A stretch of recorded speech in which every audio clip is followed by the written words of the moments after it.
좀 이렇게 좀 정리해주게. 실망시켜드리지 않겠습니다. 더 물어보고 싶은 거 있으시면 다 물어보셔도 됩니다. 뭘 물어? 나 그냥 술 먹고 싶어서 낀 건데.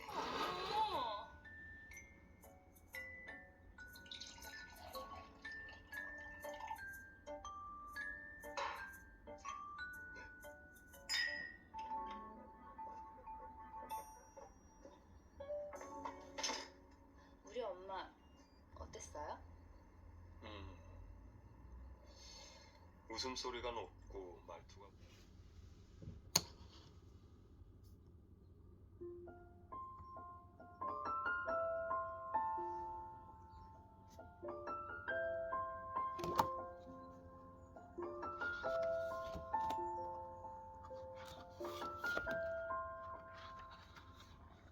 It's been a long, long winter in my life. A fascinating, cold, quiet season that lulls you to sleep with its icy song that seems to linger incessantly.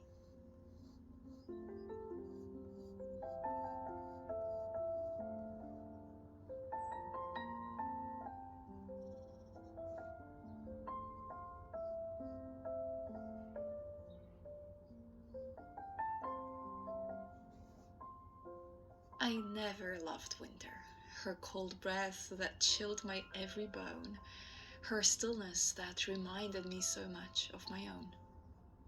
Her bold presence that seemed to last so much longer than spring or summer ever did. But even then, the cyclical nature of seasons continues to fascinate me, as does the dead of winter, metaphorical, symbolic, reminiscent of my own cycles of life. I should probably catch you up on the happenings of the past couple of months. Just before the new year replaced the old, I was planning and thinking about all the things I want to do to meet the new chapter of life with a bang.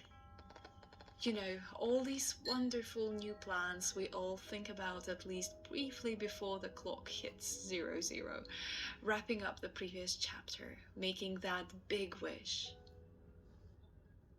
There is something so lovely in it, so hopeful, but life had other plans. 10 minutes into the new year, I got injured pretty badly. Nothing special happened, to be honest.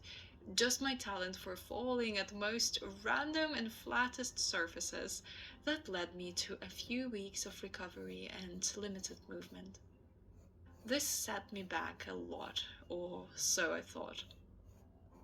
After all, I had all the plans, things to do, places to be. I felt guilty and worried. Why did this happen to me? Why now? Why am I so unlucky? First moments were full of despair.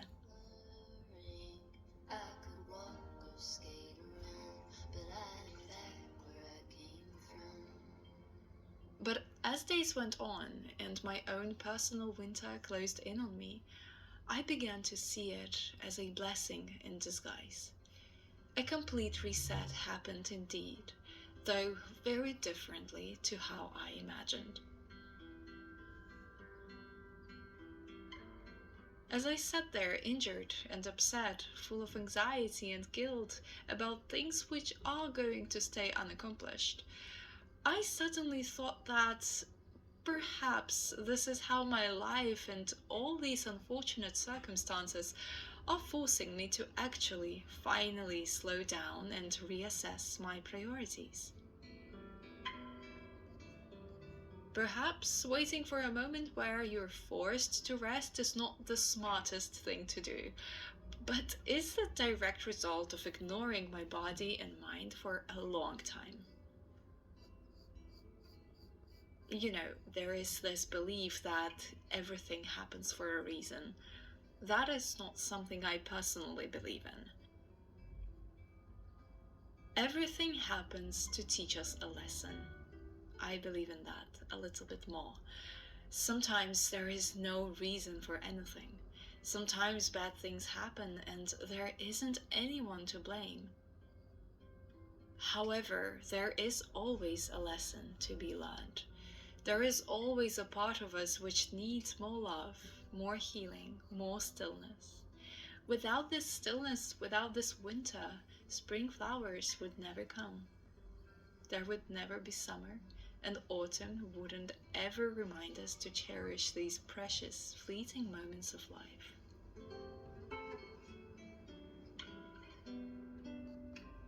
Sometimes the most productive thing you can do is give yourself time to rest.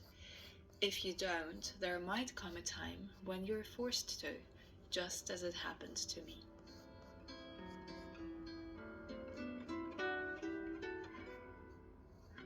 So while I was unable to do much physically, I decided to work on myself mentally.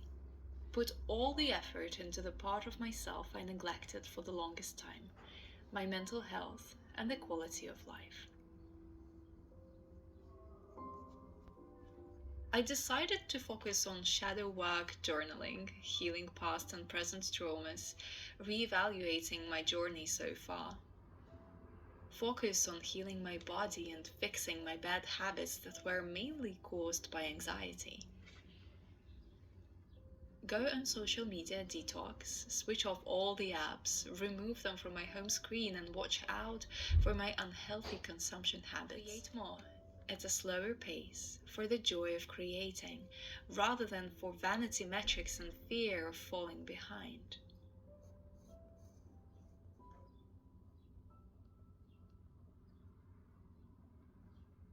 Going further, I will have to figure it all out, make time for myself, for self-care that I neglected for years.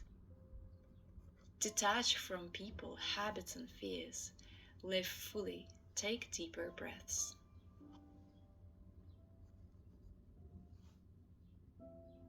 At the moment, I am at the high feeling that comes from new beginnings.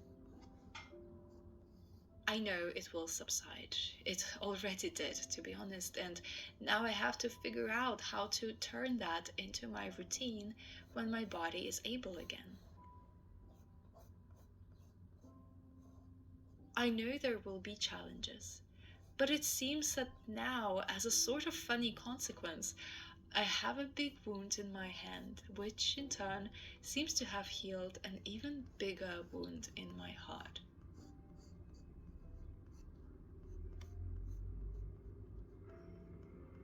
I want to start this journey together with you. So much can happen in a year, even a month, if you really think about it. I went for a walk on a frosty winter morning for the first time in a long while. My usual favorite footpaths flooded by the river that spilled over its shores. They say it's possibly the worst it's been in over a century, and definitely over the past 20 years.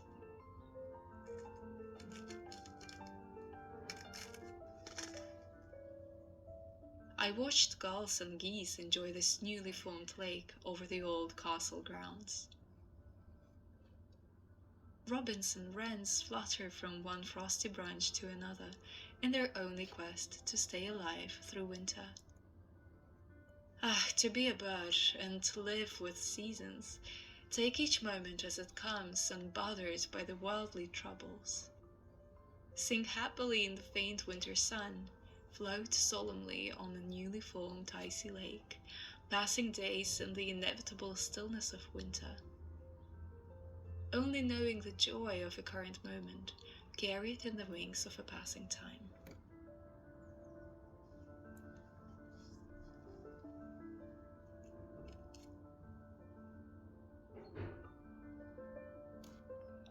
From the cold, hard ground, tiny snowdrops appear as I speak, like green pointy fingers making their way through the darkness out to light. The cold soil protected their delicate little bulbs for over a year, until tiny buds came out to bloom in their full snow-white glory just for a brief moment. And they disappear, falling back to sleep again. That's their strange cycle of life. I wonder, when is it that flowers are most alive? in the restful moments deep beyond our comprehension, or in the impermanent, worldly pleasure of a beautiful sight.